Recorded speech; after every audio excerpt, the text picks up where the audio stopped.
continuamos nuestro pequeño paseo, nuestra ruta hoy por toda esta zona, conocida evidentemente como la zona de La Palma, ¿no? Hemos dejado la casa de La Palma, como ha explicado don Manuel, el ingenio que está justo detrás, lo tenemos en esta parte, y tenemos aquí la huerta de San Francisco, ¿verdad? Donde también parece ser que hubo un convento también, pues sí, durante muchísimos años. Durante mucho tiempo, y un convento muy importante. Aquí la tenemos en dos partes, ¿no? Es decir, parte de esto era hacia abajo, la huerta de San Francisco, hacia arriba la huerta de los Vallejos. De los Vallejos. Sí.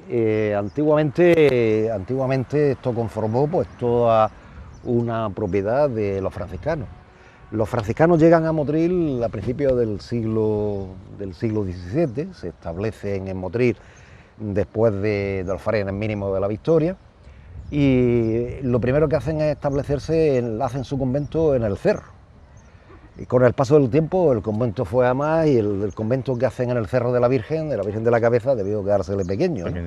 Y a partir de 1535-32 aproximadamente construyen, 32-35, construyen el convento de la Concepción, aquí, en esta zona de la huerta. Por eso se llamaba tradicionalmente la huerta de San Francisco, toda esta zona. Es decir, estuvo construido un convento con su claustro, su iglesia, hasta pues de 1632 hasta pues la desamortización, que es 1835-36, que cuando se desamortiza los conventos en época de Mendizábal, pues evidentemente tuvimos aquí el convento de la Concepción, de la orden de los franciscanos de San Francisco de Asís. Fue un convento muy famoso, además uno de los grandes conventos que tuvimos en Motril. Debió tener su claustro magnífico, debía tener su iglesia. El claustro se derribó, pero la iglesia se conservó. La iglesia se conservó durante gran parte del siglo XIX porque la compra la familia Burgos, dueño de la fábrica Burgos, para almacén de azúcar. Curiosamente tiene una historia, es muy curiosa. La iglesia, decían todas las fuentes documentales que hay sobre la iglesia de los franciscanos, que estaría en la parte más para abajo seguramente de la huerta, o situada más o menos por esta zona, decían que era una de las mejores iglesias que había en la provincia de Granada. Sería una iglesia barroca, está bien descrita, hay documentos que la describen bastante bien, y curiosamente esa iglesia, finales del siglo XIX, la compran norteamericanos, la desmontan para llevársela a Estados Unidos. Es muy curioso. La misma, tal cual. Iglesia, la desmontan. Y tal cual se la lleva. Se la lleva, no para armarla allí. La historia, para armarla en Estados Unidos. Se embarca en Motril para llevarla, las piedras se desmontan, se enumeran, tal, para llevarlas al puerto de Málaga, y del puerto de Málaga llevárselas a Estados Unidos. Pero en el trayecto se pierde. Se hunde el barco. Ay, Dios. El barco que llevaba las piedras de la iglesia de San Francisco, de Motril, hasta el puerto de Málaga para llevarlas a Estados Unidos desde Málaga, se hunde por el camino. Así que esta iglesia debe estar hundida por el trayecto de Motril a Málaga, debe estar hundida. Era un coral precioso. Un pecio, ¿no? Por ahí hundido con todas las piedras de la iglesia. Madre. Decían que era una gran iglesia. Los franciscanos... Hombre, para querer llevársela sería, claro, que sí. Tendría La valor compra y norteamericana. Sería muy bonita, además. Sí, decían que era muy bonita, una de las iglesias más bonitas. Lo curioso es que se desamortiza, la compra la familia Burgos, y durante años estuvo de almacén de azúcar, de la fábrica Burgos. Era el almacén, uno de los almacenes que tenía para almacenar sacos de azúcar la fábrica Burgos. Hasta que este norteamericano, que debió venir a Motril, informado por alguien de Motril, le gustó la iglesia, la compró, la desmontó, con la intención de llevársela a Estados Unidos, como hacían en esa época en bastantes monumentos españoles. En algunos de ellos se intentó hacer, y el caso es que por el camino se hunde el barco y se pierde. Las piedras por ahí estarán, en algún sitio, en algún pecio, estarán sumergidas entre Málaga y Motril. El convento de San Francisco fue un convento muy importante en la historia de Motril, ¿no? Es decir, estamos hablando de un convento que los franciscanos se establecen en Motril en 1513 y están en Motril hasta la desamortización, hasta 1834 o 35 aproximadamente, ¿no? Formaron parte de la historia de Motril.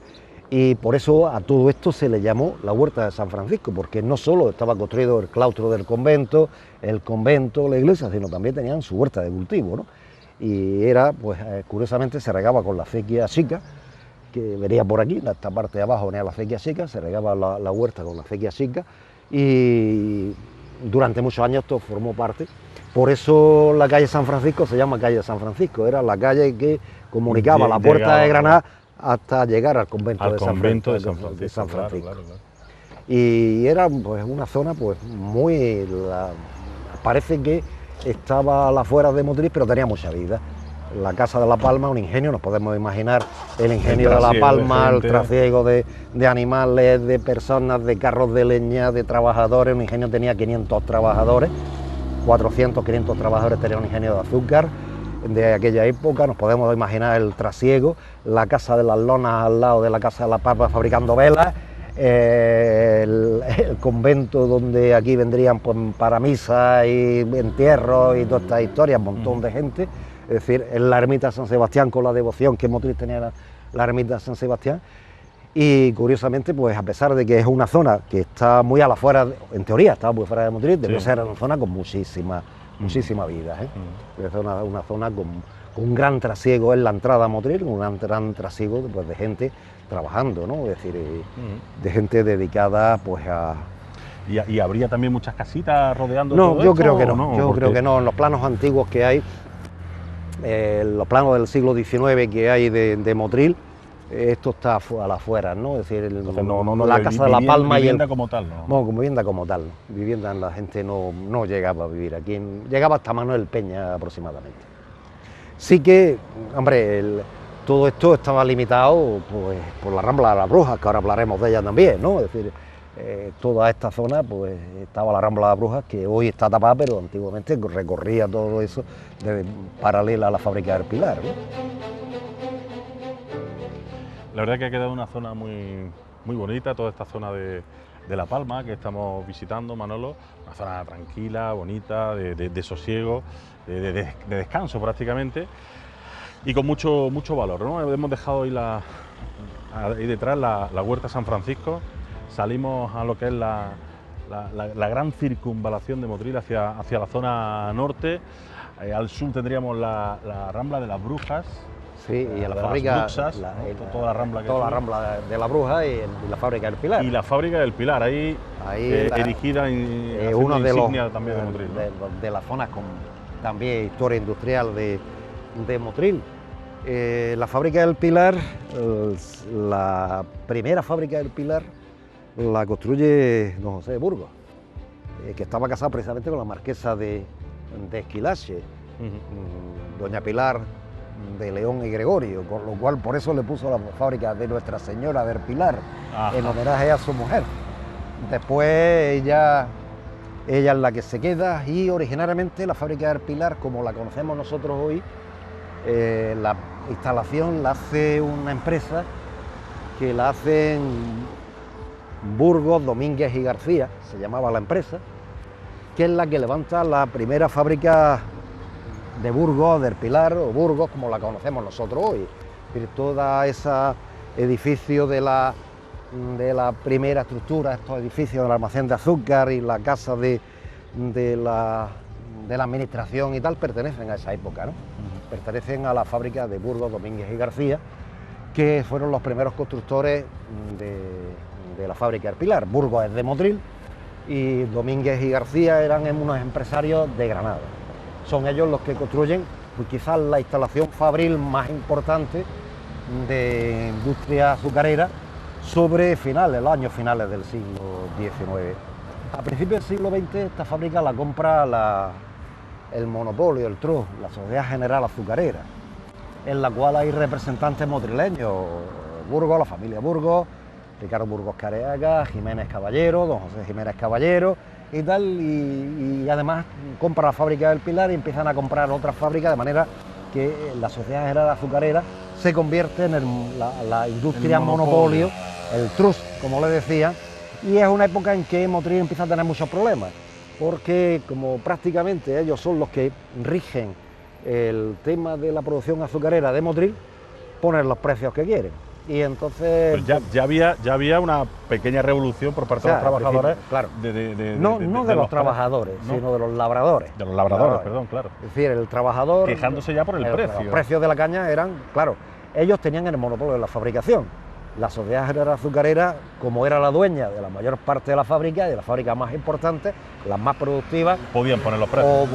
O fabricaban al precio que ellos querían, cortaban las cañas al precio que ellos querían, o se comían los labradores las cañas de azúcar. Claro. Con lo cual empezaron a ofrecer precios muy bajos y fue totalmente una época de crisis en Motril tremenda, ¿no? Tremenda. Es curioso, pero no se resuelve hasta la Segunda República, cuando en época de la Segunda República el Estado es el que fija el precio mínimo de la tonelada de caña, de la producción cañera, no los precios de la competencia de los precios, porque si no, años en que 1911, 1913, 1923 o 1922, 1920, donde por un marjal de caña, una producción de un marjal de caña, no daba ni para poder ni comer, ¿no? Es decir, que los precios que se pagaban por el azúcar, ¿no? E incluso en vez de al peso, empezó a pagarse en época de la República por sacaroza, es decir, por la riqueza azucarera que tenía la caña, ¿no? Con lo cual siempre se mejoró a favor del labrador más que a favor del fabricante, ¿no? Pero la fábrica del Pilar representa, pues eso, la primera institución fabril de importancia. Todavía se conserva. Más de gran tamaño. De gran tamaño, sí, es la más grande de las existentes en la costa, ¿no? Y todavía se conserva la antigua fábrica, la antigua chimenea, no esta que estamos viendo, esa de 1929, sino la que está en lo alto del monte. Es la antigua chimenea de la fábrica de esa fábrica inicial que construye Burgo, Domínguez y García. Esa fábrica inicial de Nuestra Señora del Pilar, que construye Burgo, Domínguez y García, sobre 1881 aproximadamente se construye esa primera instalación fabril de la fábrica del Pilar. Esta también era una zona a las afueras de Motril, es decir, es verdad que la fábrica del Pilar, pues no solamente tiene la fábrica, sino alrededor una gran cantidad de tierra, ¿no? Por eso cuando el ayuntamiento se queda con la fábrica, a cambio de la recalificación de la parte de atrás de la estructura de la extensión territorial de lo que era la fábrica de azúcar del Pilar. Y curiosamente la fábrica del Pilar pues ha formado parte de la estructura del pensamiento industrial de esta ciudad, ¿no? Es complicado, difícil, porque es un edificio muy grande, pues será el museo industrial de la ciudad. Lleva no sé cuántas corporaciones intentándolo, siempre con muchos problemas, porque es un edificio muy grande, vale mucho dinero la restauración. Pero bueno, yo espero que se consiga. Ya parece que próximamente no hay dotación las dotaciones económicas, que se consiga, porque será otro referente en la historia cultural de la ciudad. Ya tenemos una en el tema preindustrial, pequeñito, pero con mucho encanto y con mucho valor. Y después esta sería la gran instalación industrial del siglo XIX. Hay piezas del siglo XIX, de principios del siglo XX, los molinos son inmensos, los molinos de caña son inmensos de la fábrica del Pilar. Y será un buen elemento como museo cultural y de la cultura de Motril. Y una vez más habrá que lamentar haber dejado todo este tiempo sin haberle metido mano, por aquello de que van desapareciendo muchas cosas que había dentro. Pues es muy complicado, es decir, yo que tuve en una época la responsabilidad que era muy complicado, es decir, era con mantenerla y ya tenía uno suficiente, ¿no? Porque era muy complicado, vale muchísimo dinero y lo que sí que hay que intentar, pues entre todo el mundo, pues todas las corporaciones, las pasadas, futuras, y actuales y futuras, pues que esto se convierta en realmente lo que se pensó en su momento cuando se firmó el convenio, en época de Luis Rubiales, se firmó el convenio de la adquisición de la fábrica del Pilar para futuro museo de la fábrica de azúcar. Y lo vemos lo mismo, al final la cultura da valor a la ciudad, y poner en alza todo este tipo de patrimonio. Nuestra cultura azucarera, es que es muy importante, y ahí tenemos que estar todos indudablemente apoyando las iniciativas municipales para llevar adelante una cosa como esta, ¿no? Es que es muy importante, es que hoy no solo turismo de mar y playa, también es turismo cultural, y evidentemente nuestro patrimonio industrial, al menos no ha quedado la fábrica del Pilar, y se puede poner como elemento museístico importante. Ya se ha hecho el proyecto museográfico, el museológico, es decir, que bueno, poco a poco se va consiguiendo que al final la fábrica del Pilar se convierta en ese referente de la historia de azucarera industrial de nuestra ciudad. Que al fin y al cabo es nuestra historia. Bueno, y nos encontramos también en esta circunvalación, que también se ha remodelado también recientemente, pero que desemboca, como no, en la rambla de las brujas, ¿no? De las bruxas, ¿no? De la bruja. ¿Ah? Es que antiguamente usaba mucho la X. La ¿no? X se utilizaba mucho de de J, ¿no? las bruxas, pero es de Pero la... se leía J. Pero es brujas, es brujas. Era pues una rambla típica de Motril. Motril está construido en 3 ramblas, lo hemos citado varias veces, ¿no? Rambla del Manjón, el Rambla de la Palma, la primera que nos encontrábamos a la entrada de Motril era la Rambla de la Bruja, Claro. que tiene su inicio en el Cerro de los Perdidos, aquí arriba, en los montes del Magdalite, y terminaba en el mar. Y bueno, pues curioso, ¿no? Como el nombre de Brujas, es muy curioso el nombre. En Motril no hay otro nombre como ese. Hay una historia detrás, posiblemente Que sea la que le dé el nombre, que le ¿no? da el nombre a Algún tipo de leyenda, algún imagino. tipo de leyenda, ¿no? Real, es decir, Sí. a principios del siglo XVII vivía por aquí una tal Mari González, cercano, vivía en una casita seguramente por aquí, una tal Mari González, que la habían casado con un hombre mayor, era muchacha con 18 años, la habían casado con un hombre mayor en aquella época, un hombre de 50 años, que Sí, claro. hoy un hombre de 50 años de 1600, de principios del siglo XVII, con un hombre de 80 en la actualidad, Claro. en la actualidad. Y bueno, pues esta mujer empieza pues a darle al marido alguna especie de sopa por las noches para que se durmiera y no se enterara quién llevaba a ella al dormitorio. Ah, bien, bien. Pero además la acusan la Inquisición pues de otras prácticas mágicas y que hace un círculo en el suelo y tal, ¿no? Ah. A ella y a su cuñada. Casi como de una bruja. Sí, ¿no? de una Claro. bruja, ¿no? Son brujas porque incluso hacen artes de adivinación con el tema de la haba. Era muy curioso. Antiguamente, como no había teléfonos móviles, ni teléfonos, ninguna cosa, la cuñada de esta Mari González tenía un novio, el novio se había ido a la guerra y ya llevaba 3 años sin saber nada de él, ¿no? Pues ¿a quién le preguntaba? A las habas.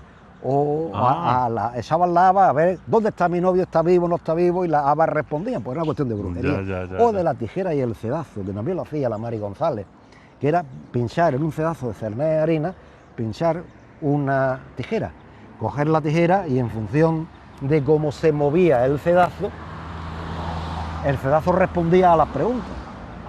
Pero también era considerada una práctica brujeril, curiosamente, de adivinación y una práctica brujeril. A esta Mari González la denuncian, el proceso de Inquisición se conserva, yo lo he publicado, se conserva, y curiosamente vivían aquí, vivían cerca de la Rambla de la Bruja. Posible que el nombre de la Rambla fuera de esta Mari González y su cuñada, que eran brujas, o por lo menos la gente decía que hacían esa arte de adivinación, que lo hacía todo el mundo, que es que no, en aquella época era muy frecuente, ¿no? el echar unas cuantas habas blancas y una negra, y en función de cómo caían, respondían la haba, o en función de cómo se movía el cedazo, respondía evidentemente el cedazo, ¿no? Hay que decir que en Motril no llegó a haber casa de la Inquisición. No, Estuvo casi a punto de una yo no sucursal, lo sé, una sede. Casa de la Inquisición. Porque hemos tenido Nosotros una hemos casa, llamado, eso digo. hemos llamado Casa de la Inquisición, Pero pero no era no una. había tribunal en Motril. Pues. El tribunal de la Inquisición estaba en Granada. En Motril había comisario de la Inquisición y, por supuesto, alguacil y oficiales de la Inquisición. Es posible que esa casa fuera de un familiar. Estamos hablando de una casa en la Marqués de En Marqués de Vistabella, Vistabella, que fuera que de se un le llamaba familiar, Casa de la Inquisición, pero claro, incluso tenía un escudo. tenía escudo de la Inquisición. Es que en esa época era de prestigio ser lo que se llamaba en aquella época familiares de la Inquisición. Era una cuestión, cargos que se compraban, cuando uno tenía cierto prestigio, cargos que se compraban a la Inquisición. El familiar de la Inquisición era el encargado en los pueblos de perseguir los delitos de Inquisición, ¿no? Pero tenían... Estaba mal visto, ¿no? Claro. Como el de Hacienda ahora. El de Hacienda. Pero tenían el privilegio de poder poner en la fachada de sus casas, cuando eran nombrados porque familiares de la Inquisición, el privilegio de poner el escudo de la Inquisición en la puerta de la casa. No hay datos de eventos inquisitoriales en Motril, ¿no? No hay procesos, y todos los procesos que yo conozco, a no ser que aparezcan otros, se hacen en Granada. Se detiene a la gente en Motril, la meten en la cárcel. Aquí no hay cárcel de la Inquisición, las cárceles secretas de la Inquisición están en Granada y se llevan a Granada a los reos, ¿no? Es decir, y allí los juicios son allí. Pero claro, hay una plaza Cruz Verde, hay una casa de la Inquisición y hay historias de brujería. Esta es una, podía contar algunas más, ¿no? Porque parte de los archivos de la Inquisición de Granada se han conservado y sabemos pues, algunos temas. Historias que habían aquí también, ¿no? Por eso es posible que a esta rambla que había aquí, que hoy existe todavía encauzada, pero esta se llamara Rambla de la Bruja. Posiblemente está desviada. Es decir, originariamente estaba más pegada a la Casa de la Palma, ¿no? Es decir, después posiblemente se desvió. Más cerca a la Huerta San Francisco, como hemos dicho, ¿no? Estaba más cerca, más pegada, es decir, el cauce de la Rambla estaría más pegado a la Casa de la Palma. Posiblemente se desvió, en algún momento del siglo XIX se sacó, pues posiblemente porque hubiera problemas de inundaciones y tal, se sacó más fuera de la ciudad, ¿no? En el cauce que conocemos nosotros hoy. Es decir, prácticamente quizás se desvió pues, desde la Casa de la Palma, del camino de la Casa de la Palma, el lateral de la Casa de la Palma, se trajo más para acá el cauce, se desvió un poco la Rambla para sacarla y que no produjera inundaciones en Motril, porque era lo típico en Motril, cada vez que llovía, todas estas ramblas que atraviesan Motril destrozaban casas, La Vega, todo lo que tuviera que se llevaban por delante.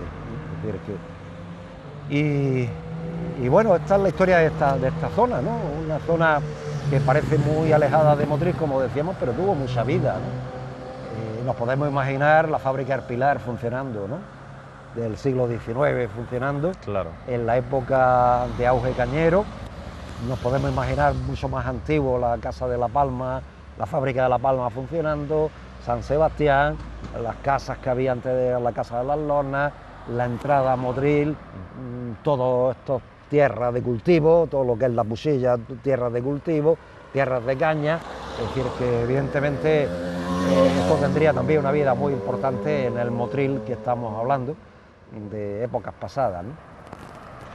Pues efectivamente, yo estaba haciendo ese ejercicio que tú decías, de imaginarme toda esta zona pues con ese trasiego de gente, porque al fin y al cabo, aunque estaba en las afueras de Motril, era una zona pues de bastante movimiento, ¿no? De mucha gente, de muchas personas trabajando, como tú dices, ahí en la fábrica, el convento de San Francisco, también la Casa de la Palma, el Ingenio, etcétera, etcétera. Una zona preciosa la que hemos estado visitando en el día de hoy, esta zona de La Palma, genial. Genial, muy bonita. El pito de la fábrica Burgos, la sirena de la fábrica Burgos daba las horas en Motril. Pero todo el mundo sabía cuando el pito de, vamos, la sirena del turno del trabajo, todo el mundo sabía qué hora. Y es más antiguo el reloj de Vitoria. Es decir, la gente que de principios del siglo XIX, finales del XIX, principios del XX, Motril no tenía nada de reloj. Eso iba a comentar, claro. Pocos relojes había en Motril en esa época. La mayor parte de los trabajos de La Vega y tal se regían por el tema del reloj de Vitoria. Y la gente decía, ¿qué marca el reloj de Vitoria? Pues esa es la hora. Curiosamente hoy no se conserva la hora oficial, ¿no? No se conserva la maquinaria de reloj, pero sí se conserva la estructura, al menos la esfera y tal se conserva. Y la fábrica, pues bueno, yo lo recuerdo perfectamente, el olor de la melaza de la fábrica. Y las pabezas volando. Y el pito de la fábrica, ¿no? Decían, ya es la hora, ya a las 2 de la tarde, ¿no? Las 8 cuando empezara, no me acuerdo los turnos, pero sí que... Y alguna vez he venido de noche a la fábrica a traer, pues padres de amigos a traerle la cena y nos han puesto a partir terrones de azúcar con los mazos en la fábrica, ¿no? Es decir, que pues está consustancial a la historia de esta ciudad, a la historia contemporánea de esta ciudad. Esta fábrica está funcionando desde las últimas décadas del XIX, estuvo funcionando. Y por eso decíamos que la gran importancia que tiene la recuperación de la fábrica del Pilar como Museo Industrial de Motril. es una auténtica apuesta que cuesta, difícil, complicado, pero que antes o después se llevará a cabo. Sí, Y yo por eso decía, hay que estar apoyando a las corporaciones que les toca conseguir que se restauren. Ya se ha restaurado la fábrica, una parte del almacén de la fábrica de azúcar y tal, que por cierto ha quedado una sala magnífica de exposiciones, y bueno, poco a poco se van restaurando cosas y se va consiguiendo que la fábrica del Pilar se convierta en ese referente cultural de nuestra ciudad. Pues nosotros nos vamos a quedar aquí hoy con la finalización de nuestro trayecto, como les hemos comentado. Esta zona de La Palma que mantiene todavía ese embrujo, ese sabor, nunca mejor dicho, de lo que era el azúcar en aquella época, lo que ha significado el azúcar para nuestra localidad, el azúcar para Motril. Y hablamos de ese ejercicio que deben de realizar ustedes, salir a las calles, visitarlas, imaginarse cómo eran antiguamente nuestro Motril, gracias a las explicaciones que nos da Manolo Domínguez. Y por supuesto, en la mano de todos está hacer ese esfuerzo, porque manteniendo la memoria histórica de Motril, mantenemos viva concretamente toda nuestra historia, y entre todos seguro que podremos y sabremos empujar para que Motril vaya más arriba culturalmente, rescatando, como decimos, por ejemplo hoy, la fábrica del Pilar y otras tantas que mantenemos en nuestro municipio. Aquí lo dejamos en el día de hoy, en nuestra alquería. Volvemos la semana que viene con más cosas, visitando nuestro Motril, que tiene mucho que ofrecernos. Hasta la próxima.